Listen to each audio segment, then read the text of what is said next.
Good evening. I am Fabrizio Aiello, and today we're going to be talking with Tyler Wentland about every Fast and the Furious movie from That's right. start to finish. I'm ready. I mean, what moral ground have they not covered? This is a good question. And did they peak at Tokyo Drift? The answer is no, but No. close. Close. All right. Um, yeah, so I wanted to talk about morality, and we may agree on everything, and this might only be like 2 minutes long, Perfect. which is fine. But let me just kind of set the stage for it and why I wanted to talk about this. Obviously, this is a sort of evergreen topic, and it's something that I'm preoccupied with, like a lot of, I would assume, creators Mm-hmm. are pretty preoccupied with it. And but recently there was the Punisher thing where basically they just decided, you know what, he's irredeemable. Mm-hmm. We're just going to kill him and destroy the character and then kind of move on.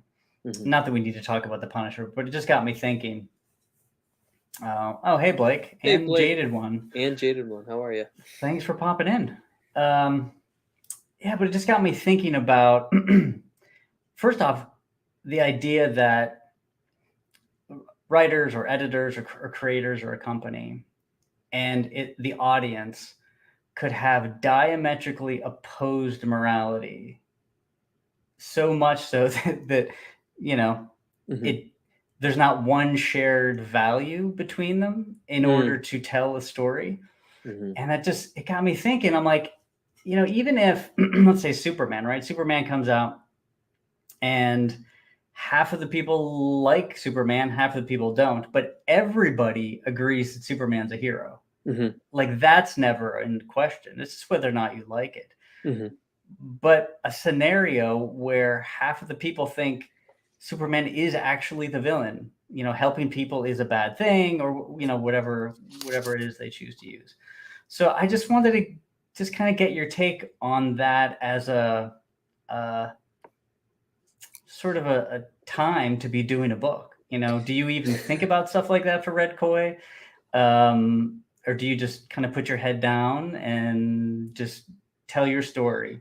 Well, I think Red Koi actually, when it started, and you can see it in kind of the way the first chapter was going, it was a very postmodern book in the sense that it was, and that really reflected me at the time, where it was like, okay, she's been, betrayed by her tradition. So many of us felt like we can't rely on our tradition anymore. She's gonna like rip off her patches, get a crazy haircut, and she's gonna go and just be free in the woods, which is like, like that's the into the what was that movie, Into the Wilderness, thing. I'm just gonna go and then I won't have any worries. But then when I finished that book, and I've said this in other conversations, I needed to fill another page, and so I just added a close up of her eyes looking very uncertain, and that kind of left the door open where there's this moment where she's like, I don't know what I'm doing. And then when the book actually got greenlit to be ongoing, I was also kind of following that same trajectory as Aiko, where I came to this realization. It's like, okay, you can't just, no matter how much you want to, you can't just abandon your tradition, and you can't just dissuade yourself of your fundamental values. I think it was Paul Tillich. He was a theologian in the last century, and he had written about I don't know if it was hereditary values, but like the things that you don't choose to take. And you don't choose your history, you don't choose your culture, you don't choose your language, you don't choose often your religion when you're growing up. But these are things that you're given, and they're not things that you could just shirk off. You can react to them, you can even rebel against them. A lot of us go through that. um so I think that part of the story is accurate, but where I think a lot of stories, and certainly mine, would have gone wrong was if I just used that as, yeah, everything's fixed now. She's completely left her responsibilities and everything to which she was accountable, and just run off into the woods. Like, there's, first of all, there's no story there. So as an ongoing, it wouldn't work. But second, it's like you are going to have to operate in the world. You're going to have to make value judgments. you're going to have to decide, is this a good action or a poor action or even an evil action? And Yeah. you're going to have a framework from which to operate. And that is not something you often choose, you know?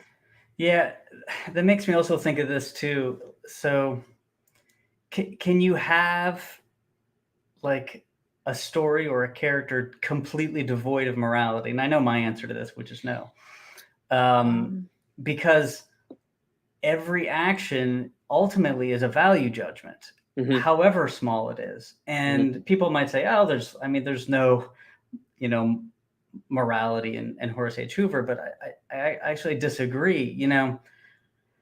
How you, or how a character, I'll use Horace as an example, how you view life is a value judgment. So I mhm. don't even think it's possible to completely say, you know what, I'm not going to deal with morality at all. I don't think it's possible. What do you think about that? Well, no, because you make a decision when you get up in the morning. Is it a good idea to get out of bed in the morning? And some Yeah. people wake up and they say, no, it's not. And they're horribly depressed or lonely or sad, and that to them, the supposed good of life is less good than the decision to not leave that space. Um, Something that you had said about Superman, and it also I think Captain America does this for Marvel, where it's like they're meant to sort of be that principality of good, right? They're like the highest point of good for both of those universes. And I don't follow so much of like the big two stuff, but I do remember seeing that panel of Captain America saying "Hail Hydra" at one point, Yeah. and I was like, "What? You can't do that." Yeah. And I don't know the story. I didn't read it. Like, if someone loved it, don't get mad at me. But like, I, and if you are, that's fine. We can talk about it. But like, it was just something that was it felt so ham-fisted just to see it. Yeah. If it wasn't a trick. Hey, Midnight Mausoleum, how are you? Um, and so I think you're right, and I don't know that you can have a completely immoral character because I guess I don't know what that would look like as much. Like I think of when I was thinking about this conversation, have you ever read any of the Eldrick of Melnibone comics? It's like No. this fantasy story, and it's like set in this kingdom of Melnibone. I'm probably pronouncing it wrong, but it's like this kingdom of pain, where like it's very um like it's all about pleasure derived from inflicting that pain. So there's like a weird Hmm. like undercurrent of like I think BDSM influence there, but the art was really cool in some of the books that Titan released not too long ago. But I remember reading it, and you could just see like certain characters, they're just committing just violence is a very matter of fact thing. Just to if I'm feeling frustrated in the moment, I remember one character, he grabs a slave and he just like brushes his head, and the slave doesn't react at all, just because this is just a part of this very strange cultural window where that's just that slave's purpose. um and it was a weird thing. I guess that's thinking about what a culture might look like, where it's dictated by the powerful, and the powerful being dictated by their what gives them pleasure, and the Freedom. society being kind of pushed so far to the edge where pleasure becomes pain. It's no longer even pleasure out of love or in Yeah. joy, it's out of pure malice. So I didn't stick with the book is what I'm gonna say. I sort of got to that, I was like, I don't think this is gonna be good for my brain, so kind of moved away from it. Yeah. I They're don't know if you definitely. want to do with that. There are books and movies where I'm like, yeah, I watched it. I always think of Requiem for a Dream, if you've ever seen it. Yeah, And I'm like, unfortunately. I will never watch it again. I mean, it was well done, et cetera, et cetera. But Yeah. man, it is not good for your soul. Like, Yeah, yeah, no. And so, like, it actually would so Alterna's got the August campaign going on right now, the pre-order campaign. And so Red Koi 7 is on there. And in Red Koi 7, we have the first real kind of window of interaction between Aiko and the Swan King. Because they're in the same book now, which started in issue 6, but now that's mostly Swan King telling his story, and we wrap that up, and then you actually hear a little interaction here, and there's this dynamic. I had talked to Rob and Brian about it on a stream last week or the week before. But something I realized when thinking about the characters is they're kind of embodying two different parts of this moral dynamic. Whereas like Aiko, she is the it sounds bad to say this, but like she's a victim in a way. She has been hurt. She thought she could rely on her cultural foundation and she feels betrayed. And right now she's in this place where she doesn't know who she can trust. She's lost faith essentially. And she just is feeling completely unmoored from everything that defined who she was. And the Swan King, he has hurt. All right. He thought, his main goal was to defeat the giants, defeat their enemy, but he was willing to do that at all costs, even when it started to, at the risk of his own people. So his armies were driving the giants on a frantic retreat, and these giants just bulldozed through these outlying villages. So villagers were just their towns and cities were raised by these giants kind of fleeing for their lives and causing as much damage as they could on their way. And so there's a tremendous amount of vitriol towards him and anger. So he is very much in the position of I have hurt and I need forgiveness. He's trying to reconnect where Aiko is sort of disassociated. And there's this moment in issue 7 where they're talking and the Swan King is talking about, trying to just save this one woman, the woman who is introduced in issue 6.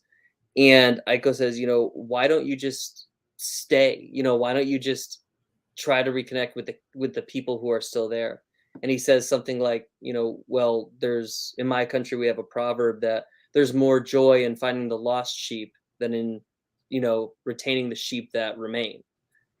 And that's obviously a very Western Christian proverb. And then Aiko responds something like, well, there's a proverb in my country that, you lose that to which you cling too tightly, which is a Buddhist proverb, and it's like, but this is the kind of thing I wanted where you kind of start to see there are two different cultures here, and they're not clashing, but it's just different styles. But those are both moral presuppositions. Yeah. You know what I mean? That's interesting. I mean, do you have a theme per book? Or is the theme more of like story arcs for you? Honestly, like my theme per book is so dictated by setting. Where do I want them and what do I want to draw? And then I've got to fill the in-between moments with dialogue. And so I just let the characters kind of converse in my mind. And it's just thinking about different approaches. So like I go just thinking, well, you've got all these other responsibilities. You're trying to atone in a way. Why not just stay and work with the people who are already there rather than, seeking this one who's got obviously she's demon possessed and the Swan King feels responsible for that. So it's just kind of listening to them. I totally get finding themes like afterwards or in the middle of it. Like it makes sense to me. I mean, that's what happens to me. I'll write a few scenes that are kind of similar. I'm like, why do I keep writing like these similar things? And then I'm like, okay, this is, if I abstract it a little bit, I kind of see what it is. I'm like, okay, this, apparently I'm obsessed with hubris or some, Sure. So then the thing is, I have to like go in and make sure things don't sound too similar. I'm like, themes are fine. Themes are great. But repeating yourself that's not over and over. Yeah. And there's a a million and one ways to do it. But I guess in terms of morality in storytelling, so I don't know, like, do you think that you can disassociate yourself from your fundamental morality to tell your story? Do you want to? I don't think you can. And I was going to ask you that too. Like, do you think a horrible person, and I mean, we'll use the worst like a sociopath, can write a good person? like a good character. So could they write Superman and it be believable and essentially fool everybody, you know? I don't know if I could answer that because I don't know that I entirely understand that perspective. Maybe if you have like a sociopath who's a genius, Yeah, but it's you funny because know, right, so if we consider ourselves good people, which, hopefully we're pretty good, like doing our best. yeah, I'll right. speak for myself. Doing my best. I can write a terrible person. I can write a You villain, know. right? We can absolutely do that. Yeah, sure. But when you flip it, I'm like, it's I don't know that that's possible. Mm. Because no matter what they would do, and like even if they relied on tropes, or things that they see around them is okay. People think helping other people is good, so they write it in. I don't think it would be sincere, and I don't think it would come across correctly. And I don't know if it's important, but I was just thinking about that. I think it's impossible to just eschew everything that you consider to be good and evil. Like it's in Do every character, it's in every story. do you think so? Like in the you know Western Augustinian tradition, the idea is that evil is not a thing; it's a deprivation of a good. So it's like comparing evil to a blindness. It's a lack of a good that should be in that eye. Um, and maybe it's if you're thinking about an evil person trying to write a good character, there's a lack there that you don't think can be realized in a compelling way. Yeah, I don't think so. And again, I don't No. know if this is important, but I just imagined like, could Jeffrey Dahmer write a good comic? I don't know. I don't know. Well, don't aren't there like like people like who are they say like a certain amount of like politicians or like world Oh leaders are yeah, yeah, sociopath. so very, Yeah, very convincing, very yeah. compelling. But the thing is like, so for me, um, like if you take a random character, and I'll start with Horus, like his morality is just clear as day for me. Like it's so clear, and even though it might be a little funny and it might be a little, lighthearted at times, like there's a scene in issue 3 where we see him get angry that somebody would do something so terrible. Mm, And because of that, we can infer from that, what Horace would consider to be sort of the ultimate good or better. how would you like could you describe it like in Like the scene? well like in like Horace's morality is clear to you, like is there a Yeah. way you could like describe it like in a nutshell? I don't know about a nutshell, but I mean, he is endlessly optimistic and positive, and it's very much the do no harm sort of Mm, mentality and help. Like to mhm, do anybody. Now, I will say this though: if you have like transgressed and you're a villain, he won't necessarily do anything to you, but he will take you to the authorities. So he's very much like, you have broken a law, and in Horace's universe, it's not necessarily the police, but there are, we'll say, bodies that he can take people to. mhm. Um, yeah, so in that respect, he's not going to be the judge and jury, but he will like, you have done something wrong and you need to pay. Interesting. But So he's he'll hold that line. Yeah, and when it comes to violence, again, he will fight. He'll definitely fight, but it won't be like, he's not a violent person. Like Mhm, violence is not. It's just not something that he immediately goes to, mhm. unless he can't avoid it. That Interesting. sounds like a really boring comic book character. No, he sounds like a classic comic book character. I think He it fits does. the style and the aesthetic, you Yeah, know? I mean, he does fight, and there are action scenes for sure. It's cool, you guys, it is.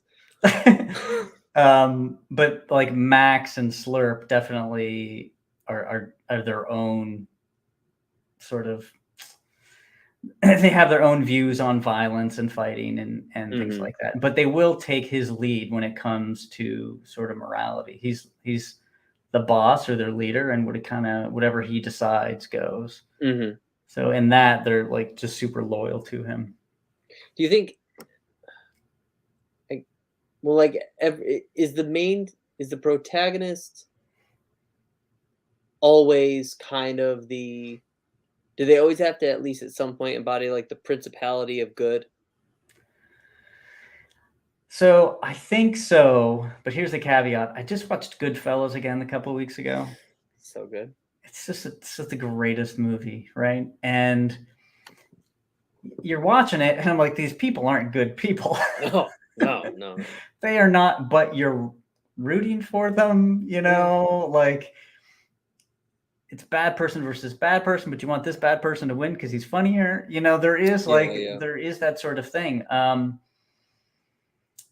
But as long as you know the difference, I think at the end of Goodfellas is you know that okay, none of those people were good. They all did terrible, terrible things, Yeah. and Henry Hill was slightly less bad. Yeah, yeah.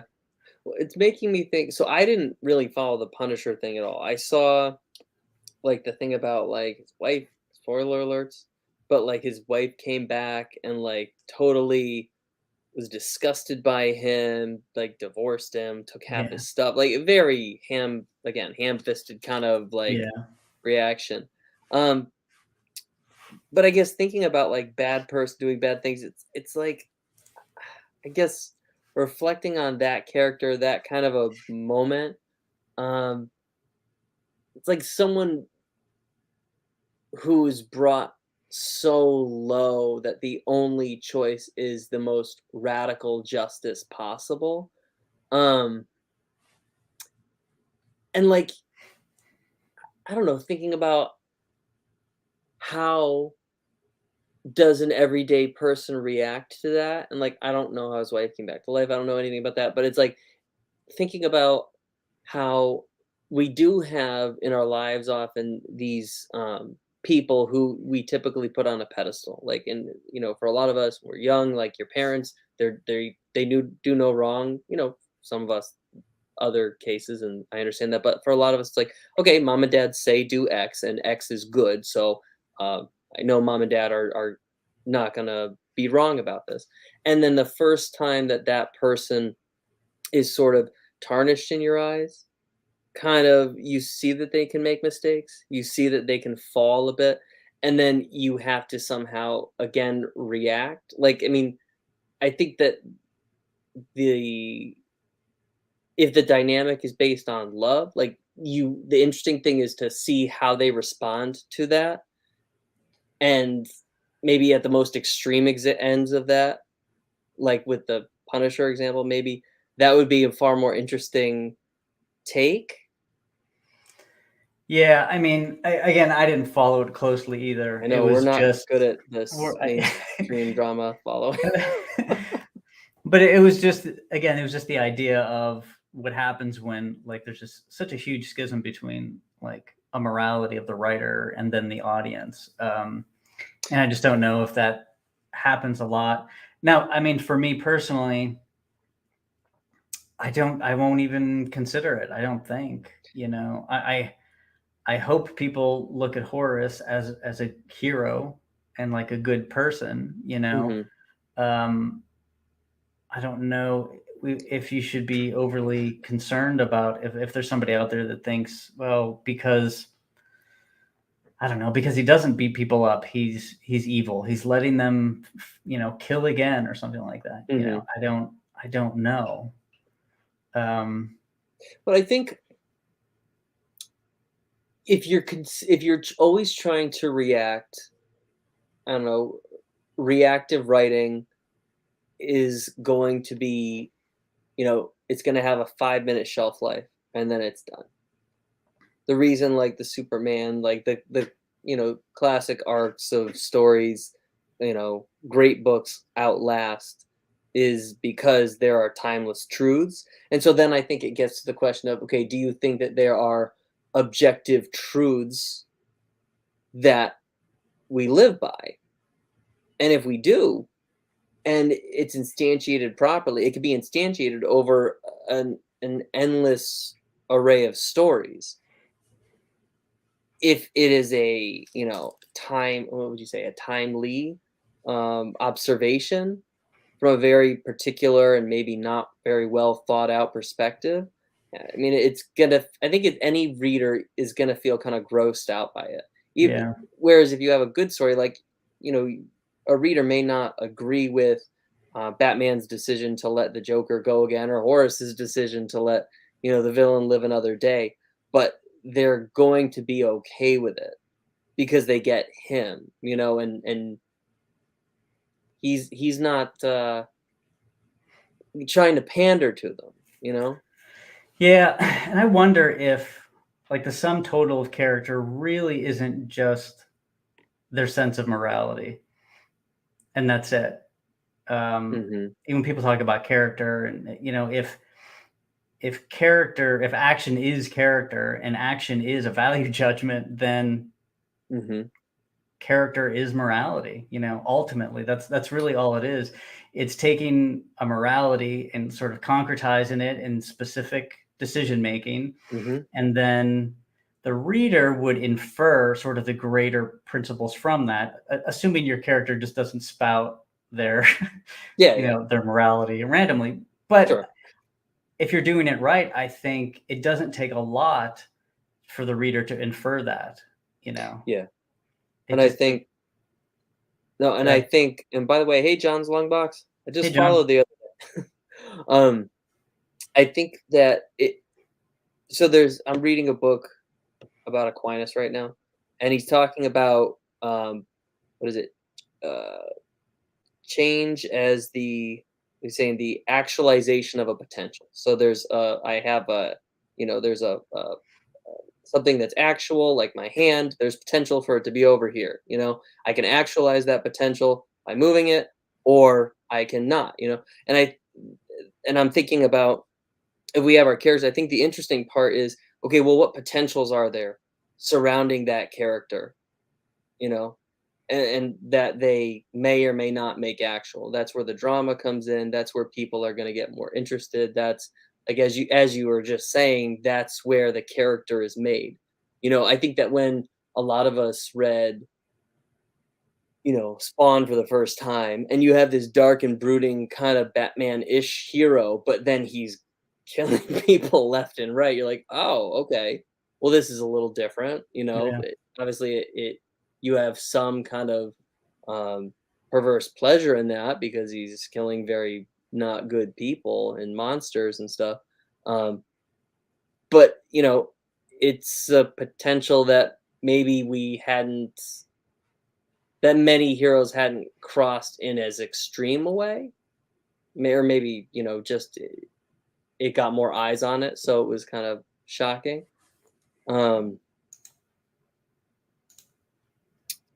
Let's see oh a minute while yeah. I lose them. A lot of my old horror anthology comics often have stories that are a bit clunky, but morality plays nonetheless.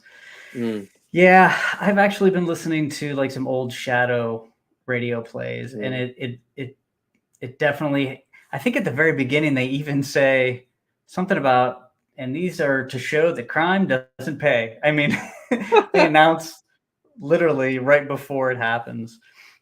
Um, Perfect. and I think there's a lot of old Western to do that too. Yeah, I mean, like Tales from the Crypt, all that kind of stuff. It has that morality Mhm. to it in the end. I never Yeah, think that's a bad thing. It's not like at the end you're like, oh, I just wanted to see the gore. I don't know if I've ever gotten mad that there was a message to something, even if it wasn't a great message. what's funny is my daughter and I are reading a lot of fables, and we have read her a lot of fables and fairy tales over the years, and she's discovering these comic anthologies of fairy tales now, with some really good stuff, like what is it, Dan Klaus, who I think did or Daniel Klaus. Now he's so good I forgot his name. But like, so they've got a lot of good artists to do a bunch of these takes on fairy tale stuff. But she'll read one, and then she'll be like, well, what's the moral? But like, what's the Oh, that's lesson here? interesting. Like, just because some of them have at the end, like, lesson, crime doesn't pay, or something like that. Yeah. But so she's always looking now. Like, she's always looking because it's like I mean, story is it's leading you somewhere. It's a series of points of meaning or points of value that culminate in a final destination. um and obviously there are better ways to do that than others.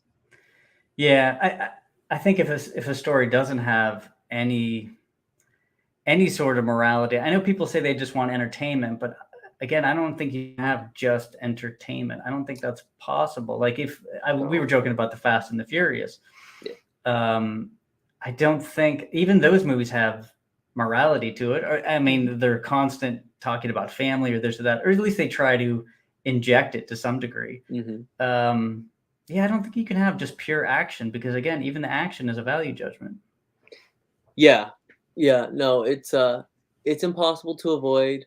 I know that I've heard of like the old Conan stories of like, well, Conan's just continually kind of wandering from place to place, but he's always operating from like this horrific barbarian god that is, that he knows what he's meant to do. He's meant to be strong. He's meant to be ferocious. Like, this is what is good. And this is like, I think we talked before. It's like there are so many shows and movies that are around like Vikings or other cultures like that are so Christianized in their story that it takes away from the fact that these, compared to what our understanding, are alien cultures, that they had different categories of good and evil. Like the Vikings, if you were like, strength was good, you did not protect the weak because the weak were weak. Like, I mean,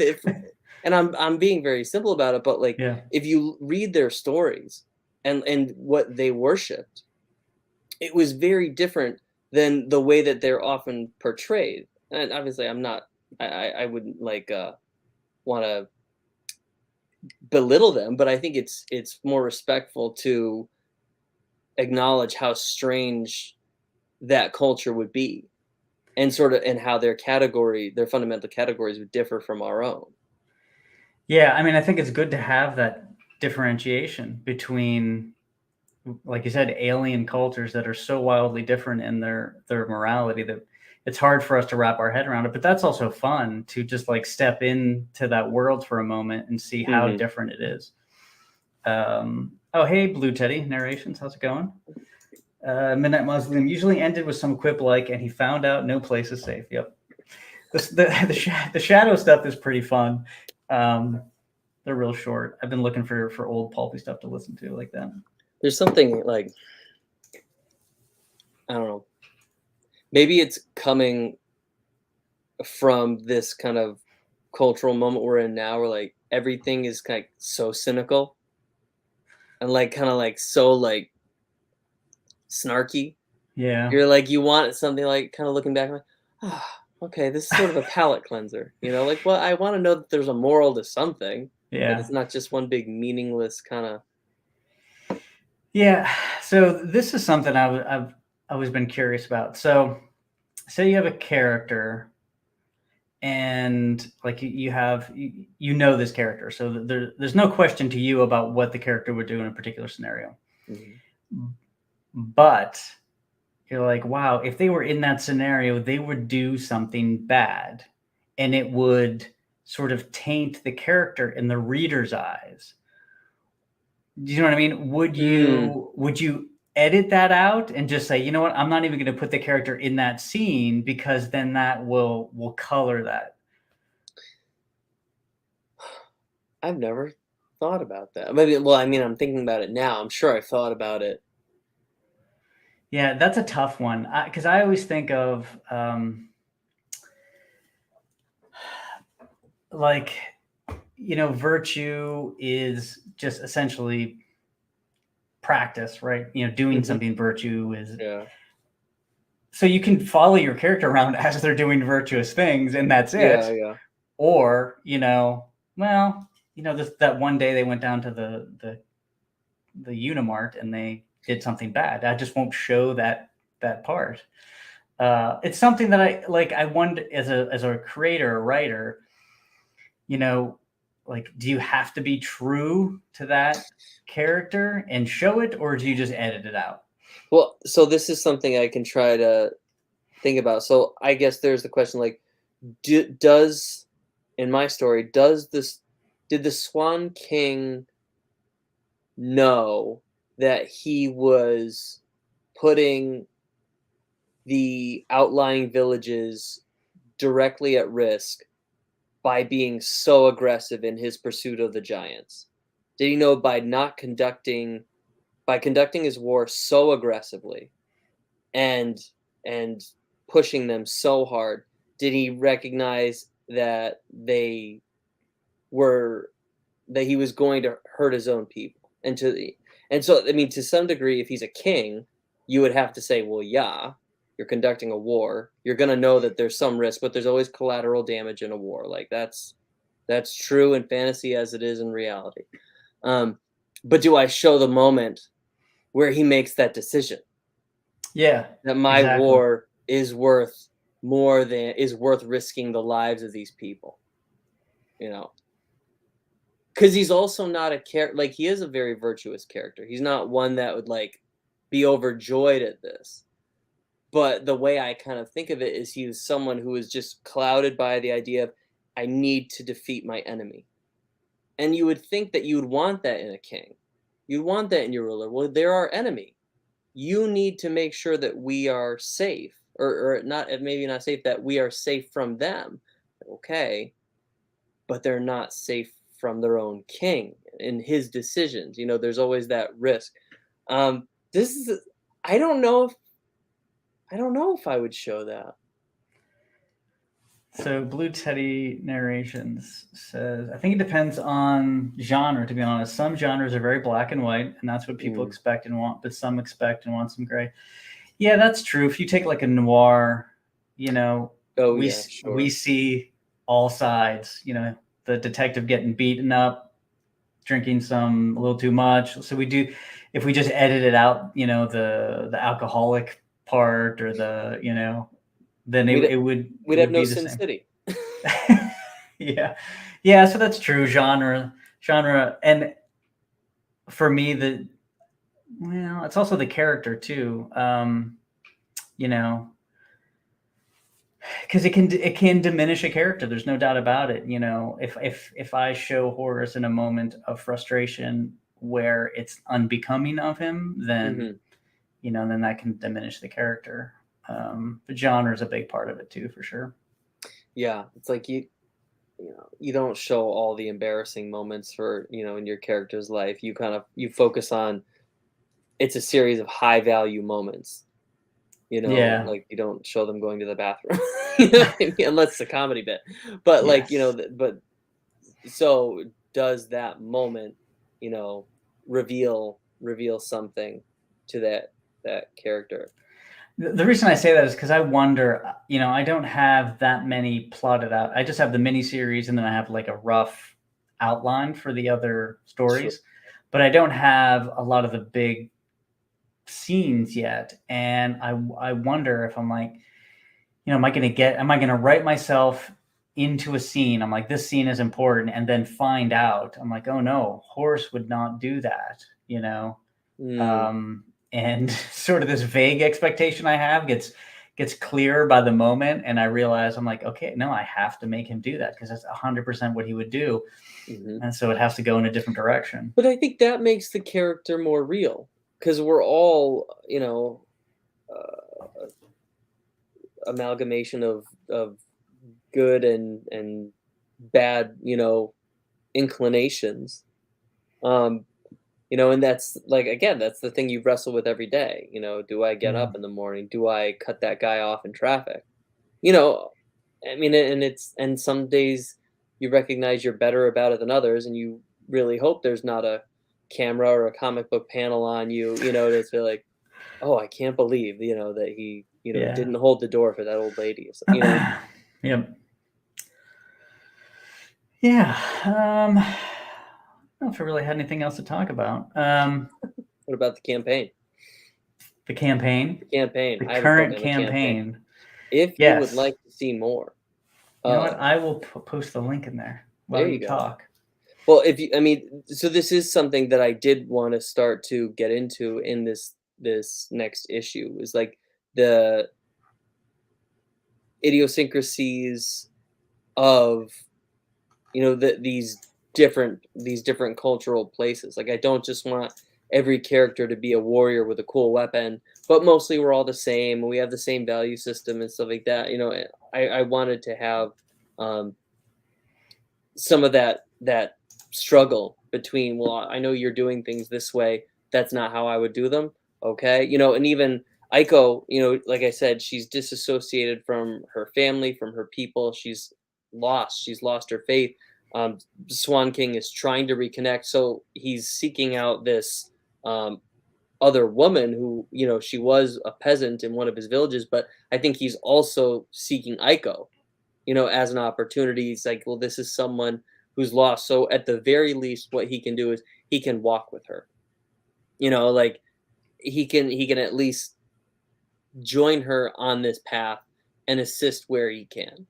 Um, you know, for good or ill, but he thinks it's better to be together than to be alone. And I think this is also like the idea of, if you think about your cultural or moral foundation, you're either unified with it or, you can become fragmented as you kind of try to search inside yourself to create your own or to kind of, you know, build your own moral framework. I mean, you're going to pick pieces from different things and sometimes it's going to end up being a pretty incoherent, ideological perspective.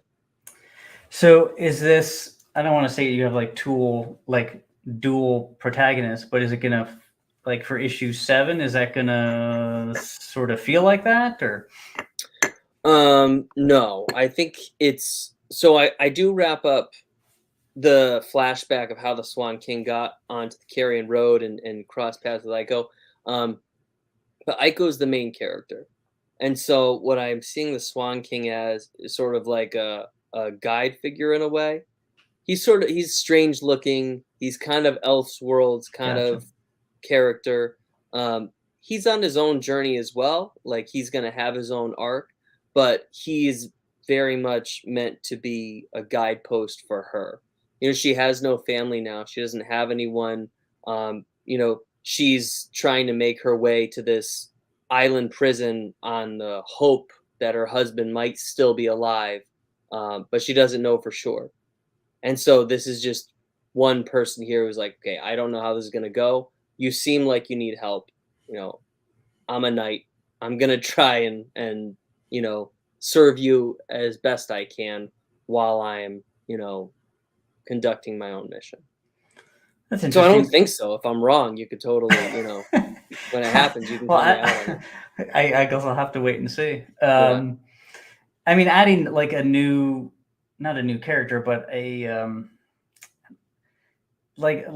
somebody that stands next to the character, because it's not a group book because it's only 2 people. But I've noticed even in my stuff, because sometimes Horace is alone, sometimes he has Max and Slurp with him.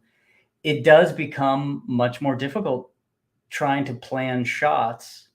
Like, Yep. who's the focus of it, and oh, they're a little bit in the like. It adds a completely different dimension once you just add one more person that Hmm. that shares the screen. I completely agree. Yeah, no, it's and like you get, especially with Horus, but like you get those main shapes in there. Like you need the shape of his helmet. How is that going to fall with X, Y, and Z other variables in here? Yeah. And when it doesn't work, man, it's like it's so frustrating. It's so frustrating. Um, Um, I did have a one question. Do you think that okay, so your character may not always have to be the principality of good, but do you think that there does need to be like a principality of evil? Like the Dark Lord, like in fantasy, is sort of like the recurring theme, right? yeah. The sort of faceless, soulless Dark Lord. of the realm, who's the one that all darkness streams from. I mean, I actually do think a main character does have to, at least for a certain type of genre, a certain type of book. I only brought up Goodfellas because that's an anomaly to me, to do that successfully. Otherwise, yeah, you need some sort of like standard of value, and Horus is the standard of like measurement for like good in this universe and all of them basically. At least for the foreseeable future. And as far as the sort of the ultimate evil, I'm less certain about that.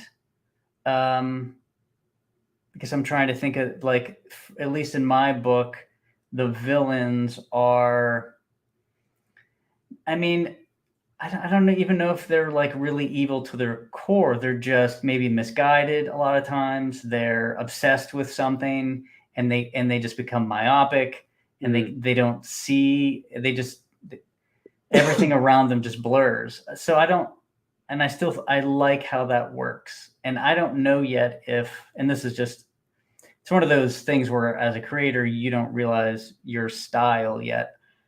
I don't know if that's going to be all of my villains. Are they all going to have, like motivations, and not necessarily sympathetic motivations, but understandable motivations given their backstory? We'll see. I'm not sure yet. Do you think so? I don't know. I didn't, when I first conceived of the book, I didn't anticipate that Lord Kitagawa was some gigantic dark lord character. It was just Aiko is part of the Ohira clan. The Ohira clan is loyal to the Kitagawa shogunate, and that was just the backstory I needed to tell my first, story. And then it was like thinking about who he is and what's happened in the world. So essentially, like, they're the god of the samurai, the sea dragon Ryushin, has fallen, and so then there's this major vacuum that's been created that's immediately filled by, men, the power hungry humans, and who's gonna rise to the top? Well, the most power hungry, the most vicious, once that, and at that time, I guess you'd say Ryushin was the standard of good and evil, as their deity, their living deity. And without that, immediately it falls to man making his own values and becoming that standard. And so as I started to conceive of him, I was like, oh, he's this sort of big, kind of mechanized, soulless kind of creature. And so to the point where, like, I piled so much armor on top of him, I don't know what's under there.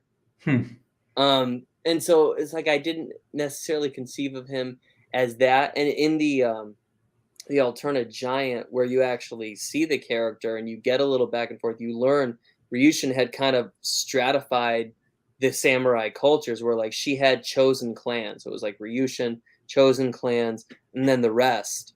And Kitagawa's was not part of those chosen clans that she had gifted with sacred swords. But when the time came and she was gone, he took that power for himself. So in a way, it was just sort of following maybe that human pattern that we have, where we want to make ourselves the standard, and when we do, it never ends well. Yeah, that is funny. I mean, I feel like, not to like bring in Lord of the Rings or anything like that. I know you're a big fan. I'm a fan too, but to me, I always felt like, Sauron, it was probably the weakest part of that. Well, wasn't he? I think, like, to be true, no, and I read Fellowship or whatever, Lord of the Rings, like 20, 30 years ago. Like, I'm not a scholar. I didn't read the Silmarillion or anything like that. But sometimes I feel like in order to be the most evil, like you need a focus, other than being evil and just killing. You know what I mean? Like, Yeah. and not to bring up Thanos, but even that makes sense, you know. Mhm. And I feel like I need to some sort of motivation for a Well, villain wasn't to it really. control, like domination of of all? And Yeah, isn't that like what you see with um I mean all the dictators of the last century? It was domination certainly of their, basic geographic, you know, territories. And then obviously like in the case of the Nazis, they want the goal was much larger. Oh, there he is. John. See, Sauron wanted to bring order to Middle Earth. Well, that's interesting. I guess I've never Mhm, heard of that before. That's different. mhm. Um, and that's more interesting to me. To me that, Tyrannical order. yeah, like that motivation, I can see like bringing out the worst of a person or Well, that's the yeah, authoritarianism that when you exert that order and that control over every single facet of the world, well, then nothing can live in that environment. It yeah. And like I always think of like Lovecraftian monsters. As much as I love Lovecraft, the idea that Cthulhu or something would just come down and destroy things just never made a lot of sense to me, as a motivation, or why the cultists would raise something that would just destroy and bring about the end of the world. I mean, he's really vague on a lot of stuff I've purposefully, but only read one. I don't even know if I finished this. Or I love like the I love Ben Templesmith did a cool Lovecraft story called Dagon as a hmm, comic years ago. That was really cool. I guess that's the one Lovecraft story I've read. And then I started, I think, Valley of the Spiders, but I was reading it online, and I need to find it in a book. Um, Valley of the Spiders. How do I not know this? That's I don't know, Lovecraft. but it's great.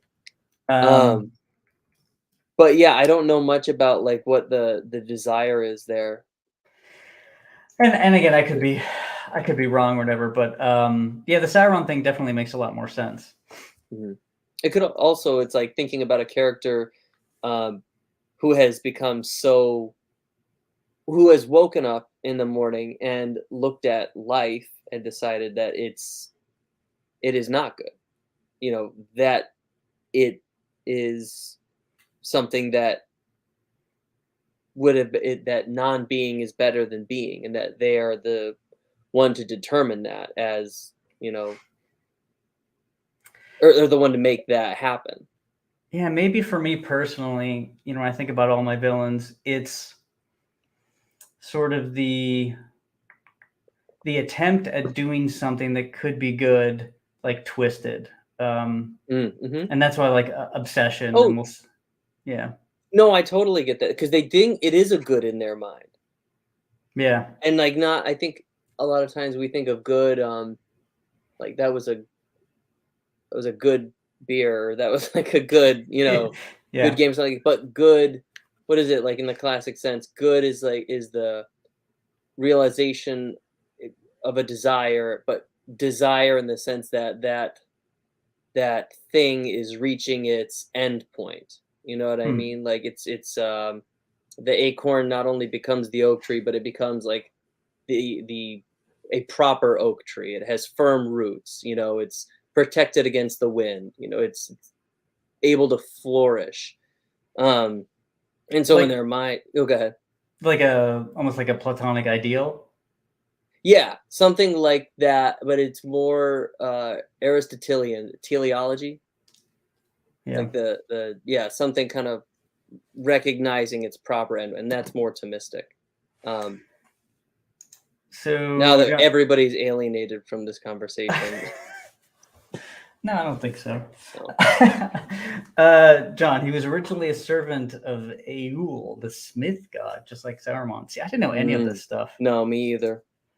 He saw Middle Earth as flawed and wanted to craft it into his idea of protection. Yeah, that's totally different to me. So I have a different view of Sauron now. John, wasn't he like less powerful than like Melkor? Melkor was the bad guy before him. Yeah, I don't know any of this stuff. There's one thing I learned, like there's a whole world behind it, and like a whole, like maybe kind of speak to the idea of like that. Oh yeah, nice. But like that endless darkness, like in Tolkien, there's like Ungoliant, who is this giant spider, and she just wanted to consume all the light in the world. I don't know, one of those really pretty poetic kind of, pretty and terrifying poetic characters.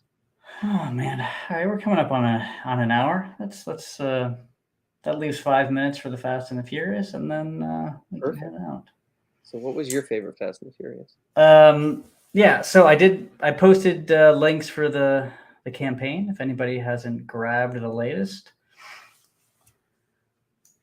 Absolutely. And if anybody has any last minute questions about the book or anything like that, throw them in the chat, or can reach out directly. I'd love to talk about it and love to have you all read it. Yeah, for sure. I like these kind of conversations, and hopefully people do. I mean, if people have suggestions of like topics, that's always fun. I think I'll probably do a live stream this weekend-ish.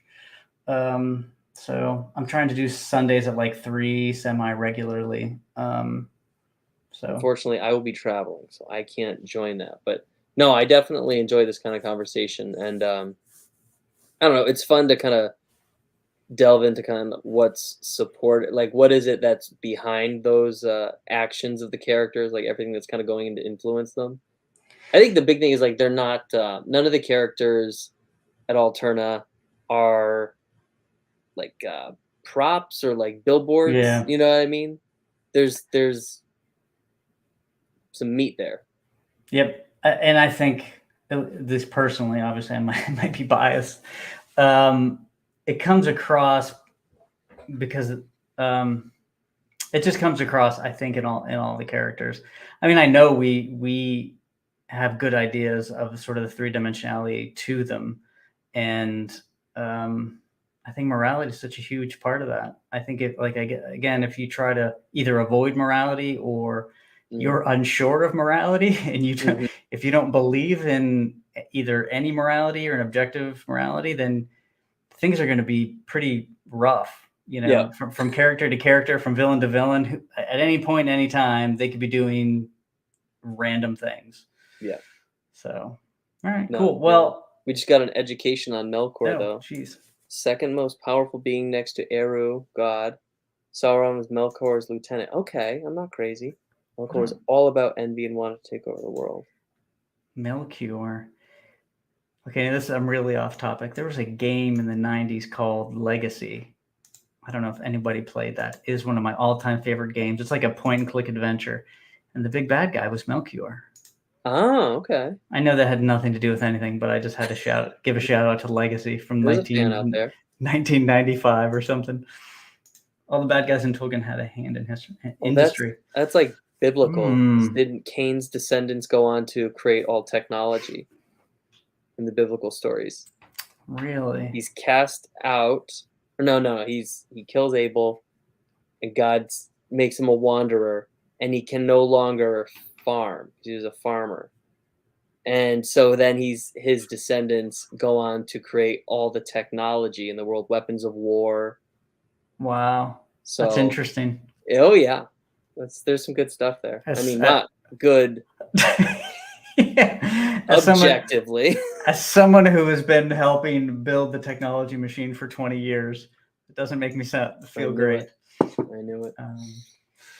All right. Well, thanks everybody for joining. I really appreciate everybody in the chat. It was awesome.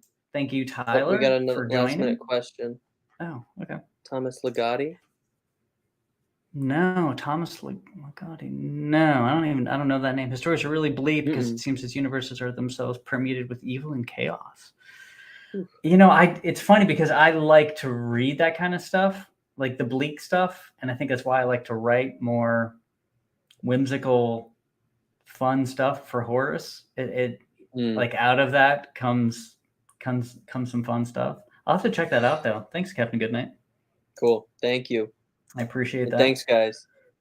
Oh, nice. Yeah, thanks Rob did everybody. that. And I had Robert Jerome. Yeah, I popped in. It was good. Everybody, if you haven't checked that out, check that out. And I Awesome. will see everybody later.